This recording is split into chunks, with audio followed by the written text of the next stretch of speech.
మరి కృష్ణా జిల్లాలో టీడీపీ పార్టీలో చేరారు యార్లగడ్డ వెంకట్రావు. ఈ సందర్భంగా గన్నవరం టీడీపీ అభ్యర్థి యార్లగడ్డ వెంకట్రావు తన అనుచరులతో టీడీపీ నాయకులు పెద్ద సంఖ్యలో భారీ ర్యాలీగా చంద్రబాబు నివాసానికి చేరుకున్నారు. అనంతరం ఆయన మాట్లాడారు. మళ్లీ 1994 ఫలితాలు 2024లో రిపీట్ అవబోతున్నాయని తెలిపారు. ఈ ఎన్నికల్లో కూడా అత్యధిక మెజారిటీతో తెలుగుదేశం గెలవబోతోందని ఆయన జోష్యం చెప్పారు.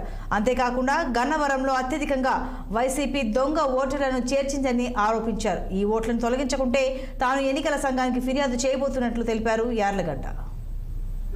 ప్రకటించారు, ఇక మిగతా కూడా త్వరలో ప్రకటిస్తారు. 1994 చరిత్ర పునరావృతమవుతుందని నేను భావిస్తున్నాను. 1994లో ఎన్టీ రామారావు గారు స్టన్నింగ్ మెజారిటీతో అధికారంలోకి వచ్చి తెలుగుదేశం పార్టీ ప్రభుత్వం ఏర్పాటు చేసింది. కేవలం ప్రధాన ప్రతిపక్ష హోదా కూడా ఆ రోజు కాంగ్రెస్ పార్టీకి రాని పరిస్థితి. 26 స్థానాలకు పరిమితులు టీచర్ సీఎల్పీ లెటర్గా పనిచేశారు. మళ్ళీ అదే పరిస్థితి రాష్ట్రంలో నెలకొన్నాయని ప్రజాస్పందన బట్టి చూస్తే అవగతం. గన్నవరంలో ఎలా ఉండబోతుంది పరిస్థితి? ఎందుకంటే ఇప్పటికే ఈ వైసీపీ నుంచి చాలా మంది అక్కడ పోటీలు ఉండబోతున్నారు, వార్తలు వస్తున్నాయి. టీడీపీ నుంచి మీ టికెట్ కన్ఫర్మ్. యుద్ధం ఎవరి మీదైనా చేస్తా సోదరా.